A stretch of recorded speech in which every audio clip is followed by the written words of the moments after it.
The city of Seattle wants landlords to ignore eviction, credit, and criminal history and rent their units to the homeless. But are landlords willing to sign up?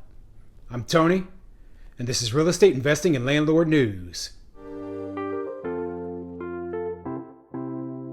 All right, so I have an interesting article for you today, and it's coming out of the city of Seattle. Now, I've mentioned programs like this before where they're trying to get landlords to rent their units to the homeless, right? And I've told you what my personal opinion is on the whole issue. I think that a lot of the people who are homeless, they have a lot of issues, and it's just not worth it for landlords to give their units away to these people, especially if they can get a good tenant in there who is also able to pay the rent. So the city of Seattle actually is going to be paying 100% of the rent for these people and kind of putting up a little bit of a guarantee and then giving them education on how, they're supposed to be treating the property, etc. But I still think it's a bad idea, even with that guaranteed money from the government. The biggest issue I have is that what happens when the funding ends, okay? What happens when the government says, hey, we don't have any more money to pay for this homeless person's housing? Is it going to be easy to get that person out of there? I don't think so, okay? They have strong tenant protections in Seattle. They have just a lot of anti-landlord laws in place that make it very, very difficult. And so you put a homeless person in there, maybe the government pays their rent for a year, and guess what happens after that year? All of a sudden the government doesn't have any more money, the tenant, doesn't have any money, and you're just out of luck. You can't get this person out of your unit. That is a nightmare scenario, but that is exactly what's going to happen in this sort of situation. And maybe you'll get lucky. Maybe you'll be one of the landlords, and you'll help some people get off the street. And I know that not all homeless people deal with the major issues of mental health and substance abuse, but there are so many that do that it really scares me. Also, that what is the incentive for this homeless person to get on their feet and actually go get a job and pay their bills, etc., when the government's paying all their bills for them? They have no incentive. Okay, they can just sit in the house and do nothing all day. And that's, pure socialism right there. They don't understand human psychology. The motivation to go work is the fact that you won't have a place to live. So if there's people out there right now who don't have a place to live and they're not working, you want to get them back to work, okay? And get them being able to take care of themselves. You don't want to basically throw money at the problem. The government just keep funding where they're living forever. Oh man, it's a ridiculous story. I'm going to get into it in just a second. But before I get into the article, go ahead, hit the like and subscribe button. Maybe leave a comment down below. Let me know what you think. As a landlord, would you, even let's say that there was a program in your city or the place where you invest, right, that is similar to the one that's up in Seattle, would you participate in it? Would you rent your units out to homeless people and ignore eviction histories, ignore credit scores, ignore the fact that these people don't have a job or an income, ignore their criminal history, etc.? Would you ignore all of that and just hope that the government doesn't stop the program and that you get paid the whole time? Me personally, no, I wouldn't. But I'm going to put a little bit of disclaimer on it, okay? Let's say that I owned some homes in areas typically called war zones, right? Really, really rough parts of the city with extremely high crime. The property values in the area are extremely low. And, my normal tenant is already pretty bad, right? Maybe I would do it in that case, I'm just saying, if you own a property like that, I mean, you're already talking about a place that's probably pretty bad. So, maybe I would rent in that sort of scenario, especially if I couldn't get a tenant to fill it in the first place. So anyway, let's get into the article. This article is coming from mynorthwest.com, and it says, incentive program looks to house homeless with help from Seattle landlords. Let's get into it.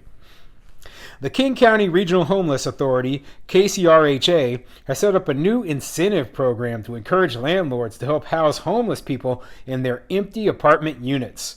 The program is looking to lease 800 units from private landlords to support the efforts in order to reduce or eliminate standard tenancy screening criteria, match ready-to-rent tenants with vacant units, and address concerns that landlords may have about renting to a person who previously experienced homelessness, according to the website about the program.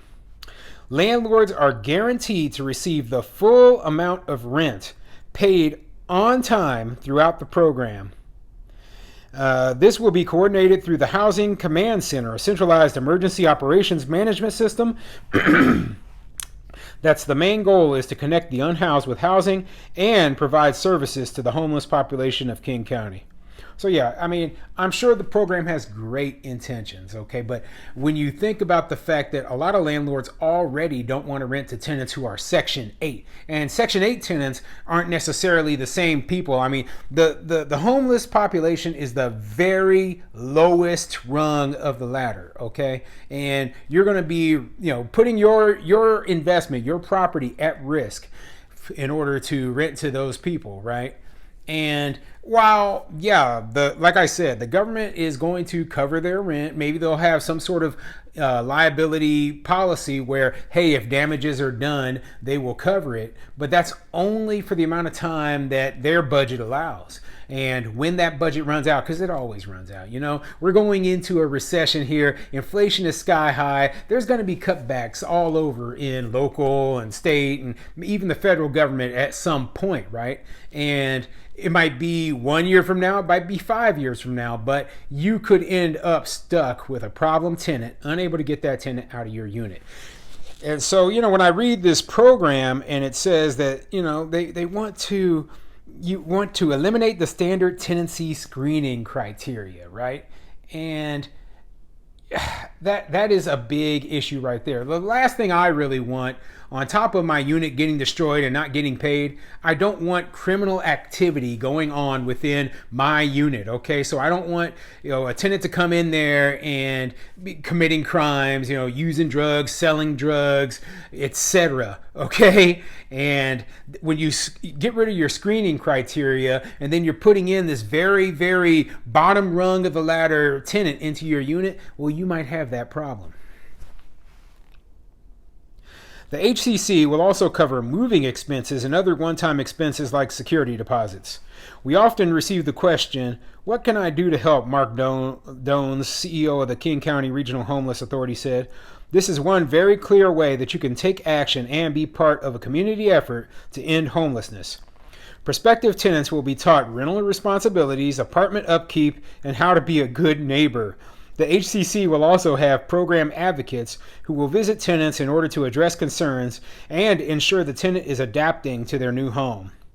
For landlords to join the program, they will need to apply alternative screening criteria, which will not include credit checks, eviction history, or other obstacles that can prevent the unhoused from moving into permanent housing.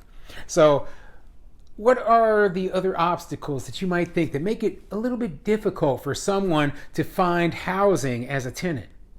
Well, could it be the fact that you are a registered sex offender, maybe? I mean, I've heard stories of a lot of homeless people who are, living on the streets who really have a very difficult time finding housing because of that sex offender status. So now is that who we're going to be renting these units to? Do we have any say in the tenants that are allowed into our units if we participate in the program? You see, these are questions that I have, right? And if the answer to that is no, then I just can't do it, okay? Now, I know there are landlords out there who participate in this sort of program, and, like I've said before, I personally do have Section 8 tenants, right? And I'm actually working on getting another Section 8 tenant. At least my property manager is working on getting another Section 8 tenant into one of the units in out of the two duplexes I just bought down in Kansas City, right? So I don't have problem with some government subsidized tenants in my units, right? But I don't want the majority of them to be that way. I also, I still have the same screening criteria minus the income part, but the rest of my screening criteria is the same. So I don't want people in there who, even if you are on a Section 8, if you have an eviction on your record, I don't want you in my unit, okay? If you are Section 8 and you have this, horrible crime in your criminal history, then I don't want you in my unit, Okay, so yeah, there still should be some sort of deal breakers, and that's why landlords should have the ultimate say of who they are renting their units out to. And I just don't know that participating in this program would be worth it to me.